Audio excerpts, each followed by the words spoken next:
الحمد لله رب العالمين والعاقبة للمتقين والصلاة والسلام على رسوله محمد وعلى آله وصحبه أجمعين. So brothers, sisters and youngsters, we will inshallah be concluding the chapter regarding simplicity in life. There are two narrations that remain in this chapter. So inshallah we will translate them and give the necessary explanation and inshallah conclude here. So this first narration that is here, it's on the strength of Jabir radiallahu anhu. Jabir radiallahu anhu says, we were once with the Prophet, peace and blessings upon him, Yawm al-Khandaq, and it was the day of the trench, meaning the battle or the campaign regarding the trench. Nahfiru, and we were digging the trench. فَعَرَضَتْ كُدْيَةٌ شَدِيدَةٌ, there came upon us a boulder, and it was very severe, it was very hard. فَجَاءُوا إِلَى النَّبِيِّ صَلَّى اللَّهُ عَلَيْهِ وَسَلَّمَ, some of the companions, they approached the Prophet, peace and blessings upon him, فَقَالُوا, and they said, هَذِهِ كُدْيَةٌ عَرَضَتْ فِي الْخَنْدَقِ, this boulder has come in our way as an obstacle while digging the trench. فَقَالَ, the Prophet, peace and blessings upon him, promised them, I will shortly come, descend and look at what's the situation. ثُمَّ قَامَ, and when he was ready, he stood up, and as he was descending in the trench, we noticed وَبَطْنُهُ مَحْصُوبٌ بِحَجَرٍ, his stomach, there was a stone that was tied upon the Prophet, peace and blessings upon him, stomach. And as we said before, this was something that was common in regards to a person who would be really hungry, under intense hunger. To stand up straight, to be physically appropriate, they would tie these stones. وَلَبِثْنَا ثَلَاثَةَ أَيَّامٍ لَا نَذُوقُ ذَوَاقًا. So Jabir radiallahu anhu says, I can safely say that we had passed 3 days while digging the trenches, and we had not even tasted a morsel of food. We had not even tasted a morsel of food. فَأَخَذَ النَّبِيُّ صَلَّى اللَّهُ عَلَيْهِ وَسَلَّمَ, the Prophet, peace and blessings upon him, took a spade, فَضَرَبَ, and he struck the boulder. فَعَادَ كَثِيبًا أَهِيلًا أَوْ أَهِيمًا. And Jabir radiallahu anhu says, we literally witnessed that huge boulder, it became particles of dust as soon as the Prophet, peace and blessings upon him, struck it. فَقُلْتُ, I asked the Prophet, peace and blessings upon him, Ya Rasulallah, إِذَنْ لِي إِلَى الْبَيْتِ, kindly grant me permission to return home for some necessity.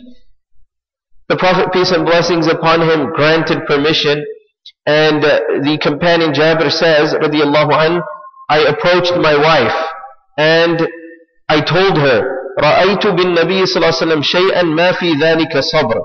I saw something on the Prophet, peace and blessings upon him, that I was unable to endure. He was referring to the hunger and the tying of the stone. So he asked her, فَعِنْدَكِ شَيْءٍ, do you have anything that we can possibly present to the Prophet, peace and blessings upon him?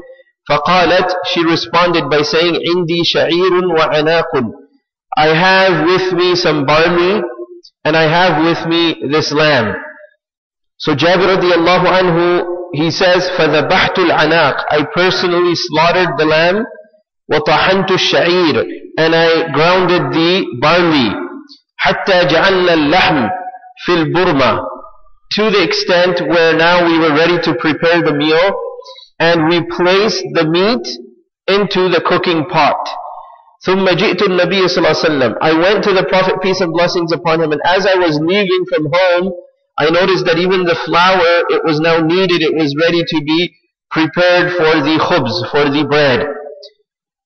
So the companion Jabir radiallahu anhu says, I went to the Prophet, peace and blessings upon him, and I quietly told him, تُعَيْمٌ لِي فَقُمْ أَنْتَ يَا رَسُولَ اللَّهِ صَلَّى اللَّهُ عَلَيْهِ وَسَلَّمَ وَرَجُلٌ أَوْ رَجُلَانِ.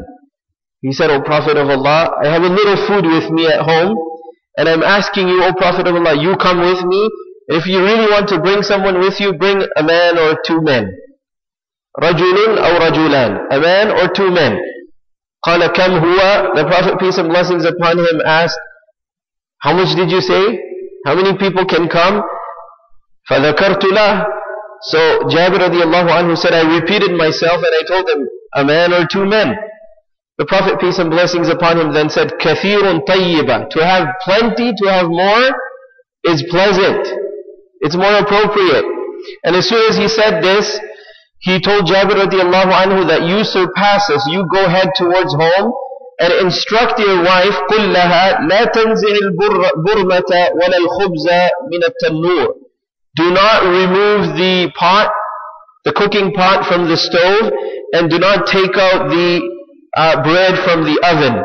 حَتَّى آتِ. Until I reach your home. So he proceeded. The Prophet, peace and blessings upon him, then made a general announcement. He said, قُومُوا. He said to everyone stand up and come and join me as I proceed. فَقَامَ الْمُهَاجِرُونَ وَالْأَنصَارِ. The narration doesn't point out how many people, but it mentions that a large group of the Muhajirun and the Ansar, those who had migrated and those who had assisted, they all came together in flocks and they joined the Prophet, peace and blessings upon him. فَدَخَلْتُ عَلَيْهَا. Jabir radiallahu anhu says, I entered home and I said, وَيْحَكِ قَدْ جَاءَ النَّبِيُّ صَلَّى اللَّهُ عَلَيْهِ وَسَلَّمَ وَالْمُهَاجِرُونَ وَالْأَنصَارُ وَمَنْ مَعَهُمْ. We are doomed.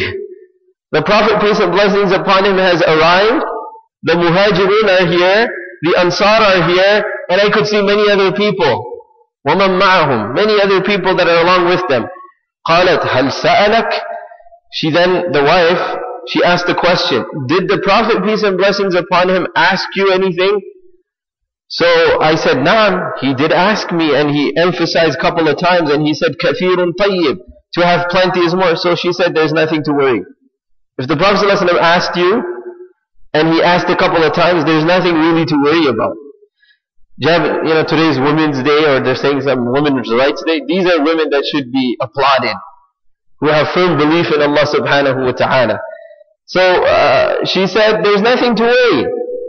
So, قُلْتُ نَعَمْ. Yes, the Prophet ﷺ did question me, and he asked a few things. And then the Prophet ﷺ said, أُدْخُلُوا وَلَا تَضَاغْتُوا. That do enter the home of Jabir radiallahu anhu, but don't crowd in huge flocks causing disturbance in the home. Come group by group. فَجَعَلَ يَكْسُرُ الْخُبْزَ. The Prophet ﷺ personally took pieces of the bread, يَجْعَلُ عَلَيْهِ اللَّحْمِ, and he put pieces of meat on the bread. وَيُخَمِّرُ الْبُرْمَةِ, and he covered the pot, and he also covered the tannoor, the oven. And then whenever someone else, another group would come, he would again take from the pot, take from the bread, he would break it into pieces, place the meat onto the khubz, onto the bread, and he would pass it on to the companions. فَلَمْ يَزَلْ يَكْسِرُ. He continued to break these pieces and take out meat, حَتَّى شَبِعُوا, to the extent that all of them ate till their fill. Every single one of them ate till their fill. وَبَقِيَ مِنْهُ, and there still was remainder of the food left in the pot and also in the oven. And then the Prophet ﷺ addressed the wife of Jabir radiallahu anhu, and he said to her, كُلِي هَذَا, that this is your portion, you eat it. وَأَهْدِي, and also pass some gifts on and presents on to the people around you. فَإِنَّ النَّاسَ أَصَابَتْهُمْ مَجَاعَةً. Because in these difficult times, the hunger and the poverty has striked the community and the people, the companions of the Prophet, peace and blessings upon him. There, Imam Nawawi lists another few versions of these narrations, and they're slightly different, but basically the gist is the same. Now, why did Imam Nawawi rahmatullahi alayhi bring about this specific narration under the context of simplicity? Is that these people were participating in a campaign, in digging the trench, but they were ready to do these sacrifices. They were ready to endure and go through these sacrifices without food, without difficulty, and there was a higher objective, and that objective was to obey Allah subhanahu wa ta'ala, and that of the Prophet, peace and blessings upon him's commands.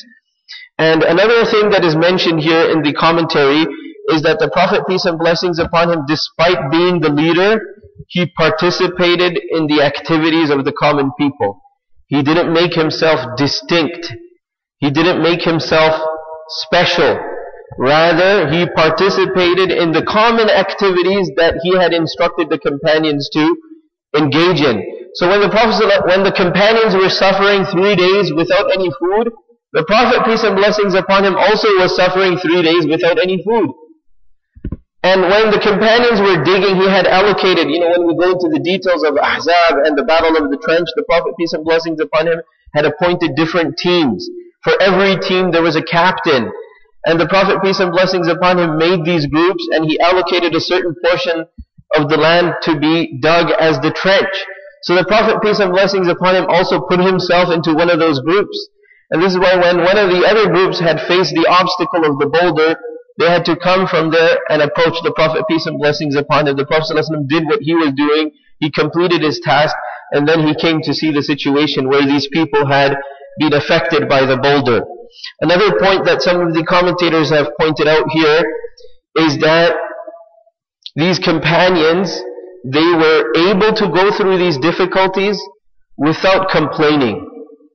Without complaining to Allah subhanahu wa ta'ala or the Prophet, peace and blessings. They could have said, we're hungry, we can't dig the trench. But they actively engaged because they knew there was a higher goal, as I said earlier, and that was the obedience of Allah subhanahu wa ta'ala.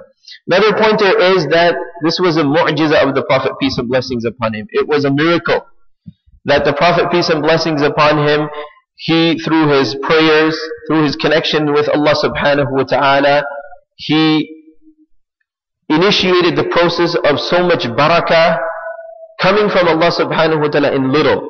It was one lamb, but when we look at the number of companions that participated, and that's why there's the difference of opinion that how many companions were here at this particular occasion when Jabir radiallahu anhu had invited the Prophet ﷺ. It was food for 3 people, for 5 people the most. But here a huge flock of people, hundreds. They had saturated, again this is from amongst the mu'jiza, amongst the miracles of the Prophet, peace and blessings upon him. The other day someone had also asked me, sometimes disbelievers also, do miracles. And they were saying there are people who go into a box, they stay in the box for an entire month without any food, just a bottle of water. So the commentators have actually elaborated upon this, that there are 3 types of miracles. One is those miracles that are given to the prophets. They are called mu'jiza. They are called mu'jiza. Why is a prophet given a miracle? Because it can serve as proof that they are prophets. So we see Musa alayhi salatu wasalam, he threw his staff, it became a serpent. He put his hand under his arm, it lit, so illuminated, so radiant, more than the brilliance of the sun, etc. These are all miracles. The Prophet ﷺ pointed at the moon, it split into 2. There was no water. The Prophet, peace and blessings upon him, said, bring your utensils. He put his hand in the utensil and water came out of the fingers of the Prophet, peace and blessings upon him. These are recorded narrations. So these are miracles that are given to prophets. The purpose is so that this can be proof to the masses that this is the messenger of Allah. The Quran is also a miracle for the Prophet, peace and blessings upon him. And then there are those miracles that are given to pious people. For example, the Sahaba radiallahu anhum. Just like Musa alayhi salatu wasalam, he crossed the river, he crossed the body of water, and he didn't drown, his people didn't drown.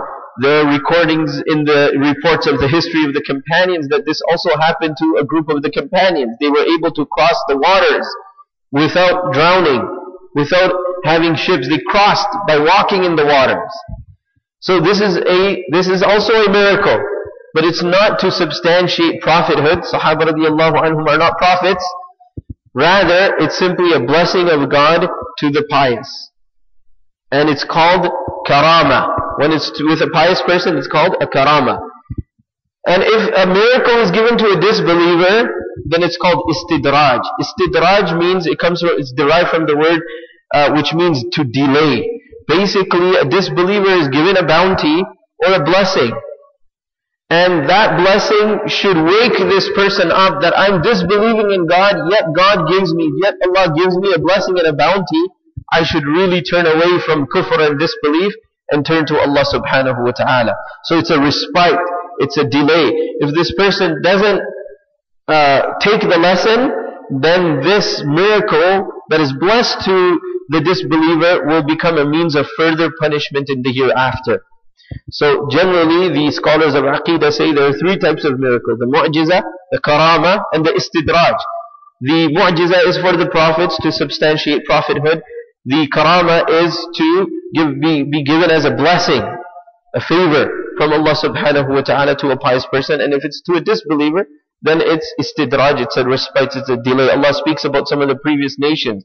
And Allah says, the first is that warnings come upon them. And Allah says that if they don't take the lesson from those warnings, فَتَحْنَا عَلَيْهِمْ أَبْوَابَ كُلِّ شَيْءٍ, then we open the doors of every avenue in regards to their blessings. So they're given profuse blessings and bounties. It's not a sign of their success, it's rather a delay and a respite. So here, the miracle is to substantiate the prophethood of the Prophet ﷺ. And again, the summary or the gist of this narration in relevance to the topic, simplicity, is that these companions didn't bother too much about food. They rather had more serious objectives in front of them, and that is to learn Islam, to spread Islam, and to protect Islam. The last narration in this chapter is very similar, but it's a total different incident. So we'll just translate it and mention the relevant points here. Anas radiallahu anhu reports that his father Abu Talha, قال Abu Talha told Sulaym, that is his Abu Talha's wife, so the mother of Anas radiallahu anhu, قد سمعت صوت رسول الله صلى الله عليه وسلم ضعيفا أعرف فيه الجوع. That today I was listening, so this is a husband speaking to his wife after the Prophet ﷺ had delivered his sermon or his message. So they're at home, and Abu Talha says to his wife, today I noticed that when the Prophet ﷺ was speaking, I felt a weakness in his voice. I felt a weakness in his voice. And we know through other narrations, when the Prophet ﷺ spoke, he was very passionate. And many times when he was warning, his face would go red because he was fair. So his face would go red, and we would see changes in his emotions. He would use his finger, and he would point, giving the message, meaning that he had sign language, he had communication skills, and his message really resonated with people. So Abu Talha, he comes home and he speaks to his wife, and he says, I noticed that the Prophet ﷺ today, as he was speaking, there was some sort of weakness in his voice. There was a problem. And I sense, he says, أَعْرِفُ فِيهِ الْجُوعِ, I sense that it's because of his hunger. He hasn't eaten for a while. فَهَلْ عِنْدَكِ شَيْءٍ, do you have anything that we can possibly serve to the Prophet, peace and blessings upon him? She said, yes. فَأَخْرَجَتْ أَقْرَاصًا مِّن شَعِيرٍ, she took out some loaves of bread. She had a few pieces or loaves of bread. ثُمَّ أَخَذَتْ خِمَارًا لَهَا, she had nothing to tie it or a container to put it in. So what she did, she had an extra piece of a scarf on her. She took that off and she wrapped the bread in that. ثُمَّ دَسَّتْهُ تَحْتَ ثَوْبِ, and I was a young kid. Anas radiallahu anhu says, I was a young kid. Very young. So my mother sent me to the Prophet ﷺ, and what she did is that she wrapped these breads, and she also tied the bread onto me. And she said, go to the Prophet, peace and blessings upon him. أَرْسَلَتْنِي إِلَى رَسُولِ اللَّهِ, my mother sent me to the Messenger of Allah sallallahu alaihi wasallam. فَذَهَبْتُ بِهِ, I went to the Prophet sallallahu alaihi wasallam, and I stood at the door of the masjid. فَوَجَدْتُ رَسُولَ اللَّهِ صلى الله عليه وسلم, I saw the Prophet sallallahu alaihi wasallam, he was seated فِي الْمَسْجِدِ, in the masjid. وَمَعَهُ النَّاسِ, and there were people around him. He was teaching. فَقُمْتُ عَلَيْهِمْ, I came nearer to the Prophet, peace and blessings upon him, and this group of people. The Prophet ﷺ noticed me, and before I could even say anything, the Prophet, peace and blessings upon him, said, did Abu Talha send you? Did your father Abu Talha send you? He said, yes. Anas radiallahu anhu said, yes, my father sent me. And then the Prophet ﷺ asked me, Ali ta'amin, is it for food, so that we can eat some food? And then again I said, yes. فَقَالَ رَسُولُ اللَّهِ صَلَّى اللَّهُ عَلَيْهِ وسلم, the Prophet ﷺ took all the people that were with him. And in this narration, Anas radiallahu anhu reports how many people they were. They were 80 people. And most of them were from amongst the Suffa, the people of the first Islamic school, the platform. قُومُوا, he said, all of you stand up. فَانْطَلَقُوا, and he said, we're all going to proceed. وَانْطَلَقْتُ بَيْنَ أَيْدِيهِمْ, Anas radiallahu anhu said, I quickly went in front of the Prophet, peace and blessings upon him, and the group, because I wanted to give the information to Abu Talha, my father. So I quickly went, حَتَّى جِئْتُ أَبَا طَلْحَةَ, I went to my father, Abu Talha, فَأَخْبَرْتُ, and I told him, the Prophet, peace and blessings upon him, is coming with a group of people. So Abu Talha immediately addressed Sulaym, his wife, قَدْ جَاءَ رَسُولُ اللَّهِ صَلَّى اللَّهُ عَلَيْهِ وَسَلَّمَ بِالنَّاسِ, that the Prophet ﷺ is arriving with a group of people. وَلَيْسَ عِنْدَنَا مَا نُطْعِمُهُم, we don't have much to offer them. فَقَالَتْ اللَّهُ وَرَسُولُهُ أَعْلَمُ, another woman from amongst the companions, she said, Allah and the Prophet ﷺ know best in regards to our situation. فَانْطَلَقَ أَبُو طَلْحَةَ, so Abu Talha didn't wait for the Prophet ﷺ to come. He went to welcome the Prophet ﷺ. So he went and he met the Prophet, peace and blessings upon him, as he was coming. فَأَقْبَلَ رَسُولُ اللَّهِ صَلَّى اللَّهُ عَلَيْهِ وَسَلَّمَ مَعَهُ حَتَّى دَخَلَ, they both entered the home, the Prophet ﷺ and Abu Talha. فَقَالَ رَسُولُ اللَّهِ صَلَّى اللَّهُ عَلَيْهِ وَسَلَّمَ, the Prophet ﷺ addressed Sulaym, that is the wife of Abu Talha, halummi, bring whatever you have, ma indaki, whatever you have, bring it forth. فَأَتَتْ, she came with that same bread that she had tied upon Anas radiallahu anhu and wrapped around. فَأَمَرَ بِهِ رَسُولُ اللَّهِ صَلَّى اللَّهُ عَلَيْهِ وَسَلَّمَ, the Prophet, peace and blessings upon him, took it and he began breaking pieces from it. وَعَصَرَتْ عَلَيْهِ Sulaym, and Sulaym, she had some butter, so she squeezed the butter and she put it on these pieces of bread, and it became sort of like a soup and bread together. ثُمَّ قَالَ فِيهِ رَسُولُ اللَّهِ صَلَّى اللَّهُ عَلَيْهِ وَسَلَّمَ, and the Prophet صلى الله عليه وسلم then recited something. He recited something upon all of these pieces. MashaAllah. And the narrator Anas radiallahu anhu says, I don't know what he recited. Whatever Allah had taught him, he recited from those teachings. ثُمَّ قَالَ, and then he said, give permission to 10 people to come in. إِذَنْ لِعَشَرَةٍ, give permission to 10 people to come in. The 10 people came and they ate to their fill. ثُمَّ خَرَجُوا, they left. Then the Prophet ﷺ said again, give permission to 10 people. Another group of 10 came. And likewise they ate till their fill. ثُمَّ خَرَجُوا, they left. The narration again points out another group, and this continued to happen. حَتَّى أَكَلَ الْقَوْمُ كُلُّهُمْ, until the entire group of companions, the 80 companions, they all ate to their fill. And again, this is where the narration ends, and Imam Nawawi brings different versions of the narration.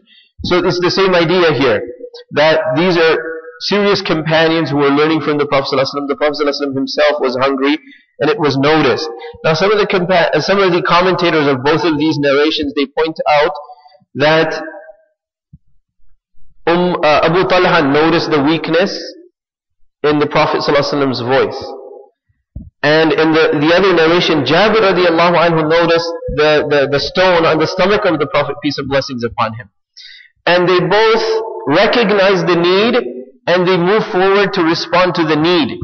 So they all come to a conclusion, the scholars, that when we see people in need, and we recognize there's a need, then it becomes sort of like an obligation to present the solution for that need. The Prophet ﷺ didn't ask, the companions didn't ask, but there were some companions who recognized the need. So they moved forward to help. So one is to give hadiyah. It's sunnah to give hadiyah. It's sunnah to give a gift and a present to someone, whether a person needs it or not, because as they say, it's the thought that counts. It's not really what's being given. It's the thought that counts. This is sunnah. The Prophet ﷺ says in the narration, tahadu, if you give gifts, you will have muhabba, you will increase your love for each other. But in these type of cases, it's also a hadiyah, but it's at the occasion of a need. There's a dire need involved. So then it reaches a higher level than the hadiyah. It becomes something that is sort of like an obligation, because we know that our deen is profound. That as a community, we serve each other, we help each other, and that's what builds community. Now because this is the last narration in this chapter, I just want to read a little blurb here that one of the commentators writes regarding this whole chapter. And basically he says here, لَا بُدَّ لَنَا مِنْ كَلِمَةٍ, it's necessary for us to understand a certain matter here at the end of this chapter. And what is that matter? He says, Islam does not prohibit having wealth. Because many of these narrations we saw throughout that so much difficulty, so much sacrifice, so much withdrawal from the world. So the scholar writes here that Islam does not prohibit having wealth. وَلَا يَمْنَعُ مِنَ التَّعَنُّمِ, and nor does Islam prohibit any form of a blessing, any form of a material blessing. Especially because Allah subhanahu wa ta'ala has created all these great things for our benefit.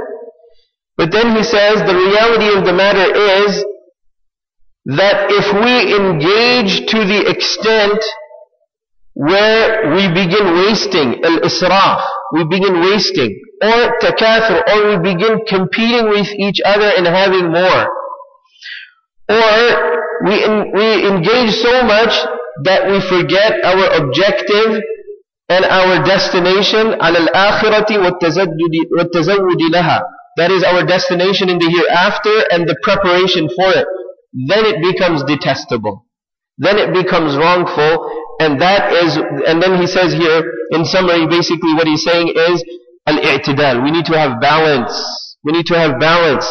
And another thing he says is that any dunya that is motivating us to do sin, it's harmful for us. And then he says the word zuhud, that Imam Nawawi has titled this chapter. Zuhud means to withdraw from the world and to be simple. He says the objective is that we stay away from all these type of materials that either cause us or motivate us to do sin, or it distracts us from our true objectives in preparation for the hereafter. So with this we conclude, and actually he mentions one verse and he concludes, so let us also conclude with this verse. The verse says, كُلُوا وَاشْرَبُوا وَلَا تُسْرِفُوا. Enjoy the blessings of Allah, but don't do israf, don't go beyond the balance. So this is the criteria. We learn from this chapter and from these great narrations that we are to have a balance, we are to have a proportion. We make dua that Allah bless us with simplicity. May Allah subhanahu wa ta'ala allow us to always remain focused in our true objectives of the hereafter. And may Allah subhanahu wa ta'ala allow us to help and support each other as a community. And may Allah subhanahu wa ta'ala protect us from all forms of failure and loss. And may Allah grant us success in this world and the everlasting life of the hereafter. Alhamdulillah Rabbil Alameen, wassalatu wassalamu ala rasulihi Muhammad wa ala alihi wa sahbihi ajma'in. اللهم ربنا آتنا في الدنيا حسنة وفي الآخرة حسنة وقنا عذاب النار. اللهم وفقنا لما تحب وترضى من القول والعمل والنية والهدي والهدى إنك على كل شيء قدير. اللهم ربنا تقبل منا إنك أنت السميع العليم وتب علينا مولانا إنك أنت التواب الرحيم. سبحان ربك رب العزة عما يصفون.